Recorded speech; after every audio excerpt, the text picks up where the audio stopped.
Hey there YouTube. Today on Attractis X-Maxx we're going to install the RPM carriers with the RPM carrier bearings. Now I've gone ahead and pressed this one in.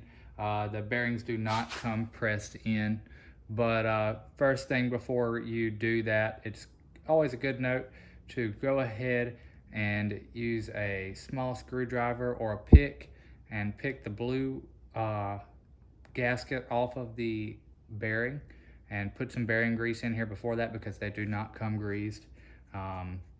So that's not going to be in the video today. We're going to do the install because that's pretty straightforward. You just need to lube your bearing. So let's get right to it. We're going to take the tire off.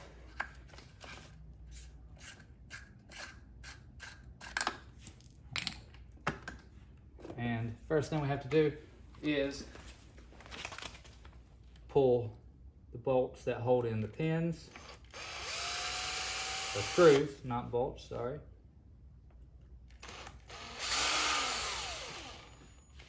Next, we are going to pull this retainer spring. Now this you got to be careful with. Put your hand in front of it because this thing will go flying. And you'll be chasing it down for quite a while if you don't have a spare. All right, so we got that piece off of there. And next, we're going to push the pins through. I'll just take whatever tool I got and push those through. And then grab them.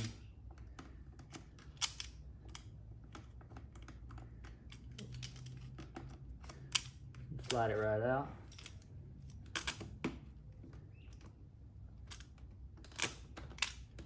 Now this is a good time to replace these pins with the RPM pins here, threaded hinge pins. And I don't know that I'm going to put it on here in the video, but I have them and they're ready to go on. So I'm going to pull this off, and then your axle comes out right here. You want to go ahead and see if this moves pretty freely. Sometimes sand and debris gets in here and you'll find that this binds up. This one's not too bad. So now that we've got that, we're going to need the front bearing out of our old carrier. Or sorry, not front, but outside bearing. You can see what we're replacing is this bearing right here. This bearing is crazy thin compared to the RPM. The RPM bearing is oversized, or the carrier itself is oversized so that you can fit a larger bearing in there. And RPM also sells those bearing replacements for those, but these right here, they go out super fast. I've heard of them going out third or fourth run. So that's what we want to change. So I'm gonna push this outward or outside bearing through. All right, we got it out. Give it a wipe down. This is a good time to spin it. It spins pretty freely, but this is also a great time to go ahead and pick the black gasket out of there and lube it up.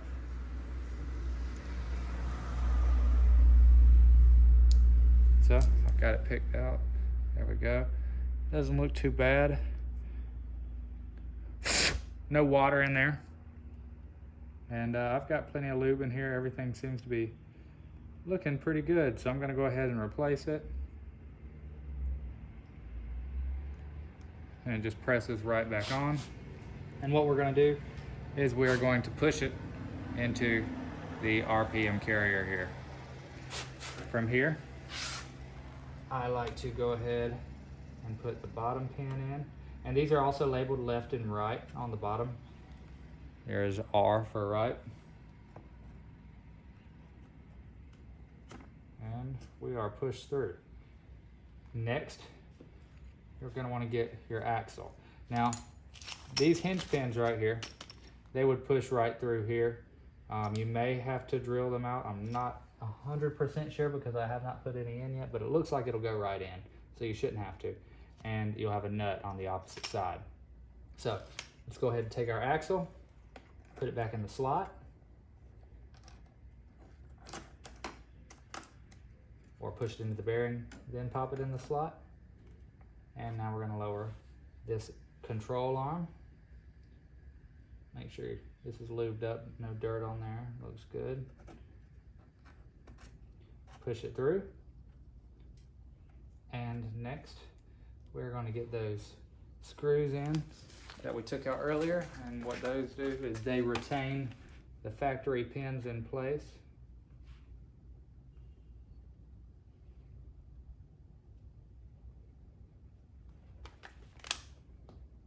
I'm going to turn my torque on my drill all the way down. I do not personally recommend tightening this all the way down unless you've worked on your X-Maxx quite a bit. You really need to have some good control of your drill because everything on this plastic assembly strips very easily. So I like to make a slow approach, and I don't even let my drill clutch kick in. So that is now in place. Next, we're going to put this back on here. It'll snap, and you've got a little spot for the retainer spring. Now, once again, be very careful because this thing will go. And I mean it will go. So, there we go. It is in place. And that is how you install the rear RPM carrier bearings on a Traxxas X-Maxx. We're gonna reset up and get the front side next. You're gonna repeat this process on the other side of the rear. And next, we're gonna go on to the front. All right, and here we are on the front. The front is a little bit more work, but still pretty easy to do. Get the camera adjusted in frame just a little bit better. But it starts off exactly the same way. First thing we're gonna do is pop that retainer spring off. And like I said, be very careful because this thing will go a long way away when it pops off. So you kind of want it to pop right there in your hand like that. Pull that off. Then we are going to remove this cap here. That cap goes over a spring, I mean not a spring, but a pin, and the cap holds it on. Same thing up underneath, another one right here on the bottom. Put those caps where you don't lose them. And then these pins, so there are 4 pins on the front in total. The screw that holds the pin down, screw that holds the pin down itself, and this ball joint here for the steering. I'll pull it out by hand faster than I'll get it out with the drill, so by the time I change bits.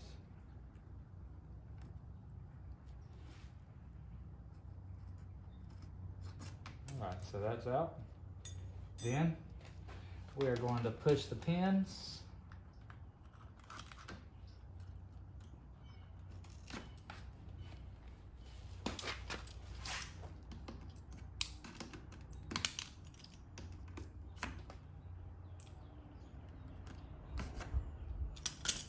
And it is now ready to come out.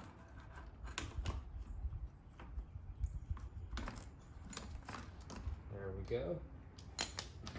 Make sure this is stable. So, the axle. And what we have to do now is pull these 2 pins, top and bottom, and that will separate the carrier from that thing, whatever Traxxas calls that, not exactly sure. But, and what we're gonna do is we're gonna reattach this piece to the new RPM carrier. And I've gone ahead and installed the bearing and lubed the bearing prior to starting the video here once again. But let's get the pins out.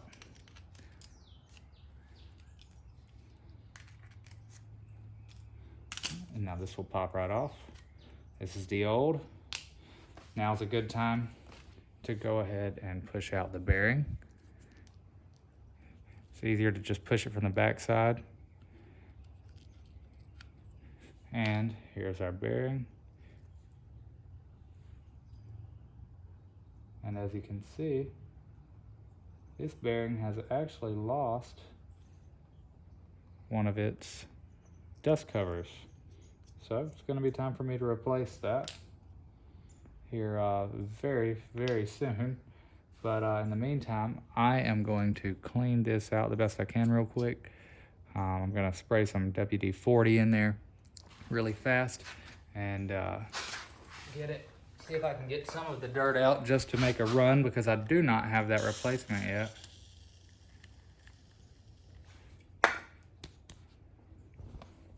So I will now order this replacement bearing, because the RPM bearings only replace the outer or the inner carrier bearings, the big ones, because these are actually pretty thick directly from Traxxas. And I am not seeing that cover anywhere here, so I didn't drop it, so it has disappeared somehow. So not exactly sure what went wrong with it, but this bearing, you can hear it, it's definitely got some dirt in there. So in the meantime, just for the video, I'm going to go ahead and install it for you guys, just so that you can see this happen, and then I will come back and replace it later. And I'm going to go ahead and lube it with some of my bearing grease.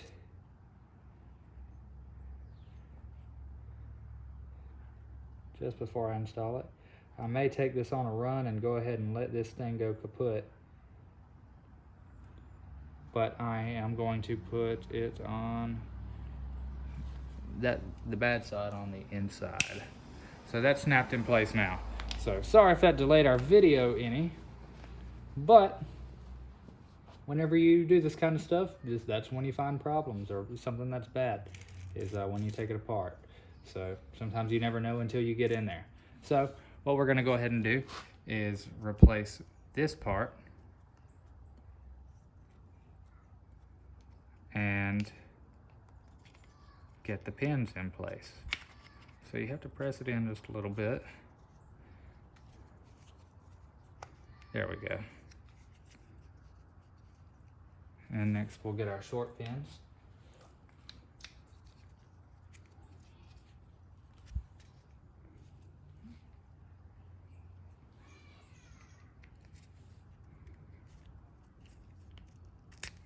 All right, that pin is almost all the way in, but it's definitely started. Now you have to play with this a little bit just to kind of find exactly where it goes. There we go. That one's in place, and that one's in place. And now we can go ahead and install the caps back on.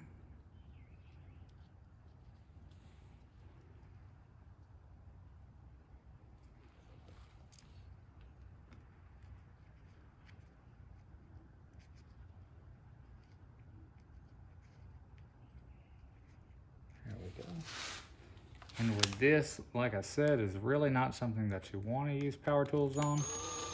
I'm just going to barely snug it up. You really want to be careful whenever you use power tools on this stuff, because it does strip quite easily. And I'm going to kind of just do it by hand with just a drill locking it in place. There we go. And now we're ready to install it back onto the truck. So for going back on the truck, like I said, now's a good time to clean your axle. Mine's actually not bad. It looks dirtier in there than it actually is, but it moves fairly smoothly. So one thing you have to be careful about is this pin right here in the axle, that little circle. If that comes out a little bit, then this thing will not properly go together. So you want to make sure that it comes out and goes in all the way.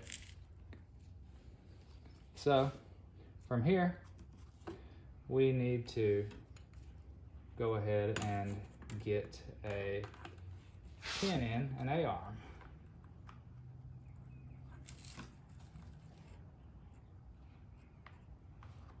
There we go. And here's one of our A-arm pins. And that's in place. And now we can go with the lower.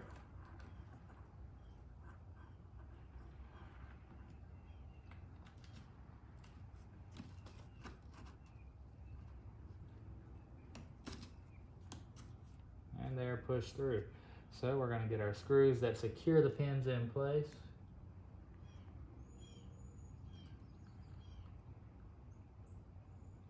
And we're going to tighten those down.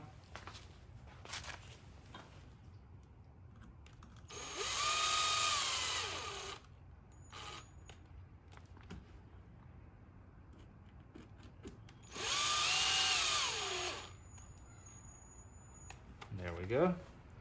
And now, almost the final step.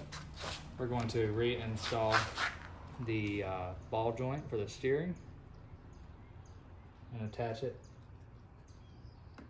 So you have to kind of work that joint right there up under here.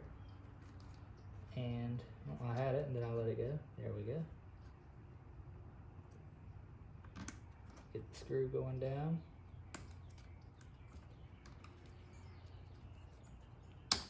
There we go. Ready to start.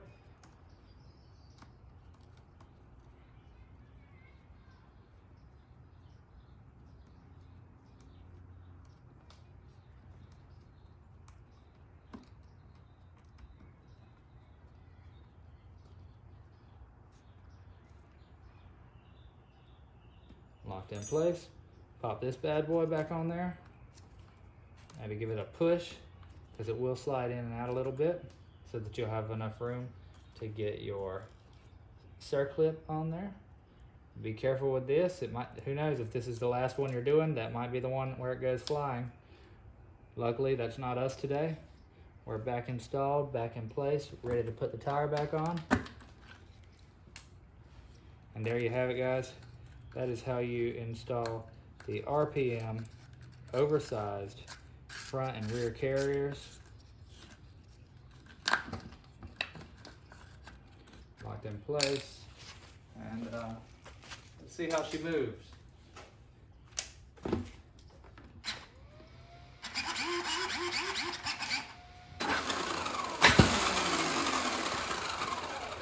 That already feels better than mine that had a little wear on it. So there you go, guys. That is how you install the RPM front and rear carriers. Hope this video helps you out. I'm going to post a link in the description of where you can get your own RPM carriers. It's basically a necessity. Anybody will tell you. It's right there after the servo. But hope this video helped, guys. Thanks.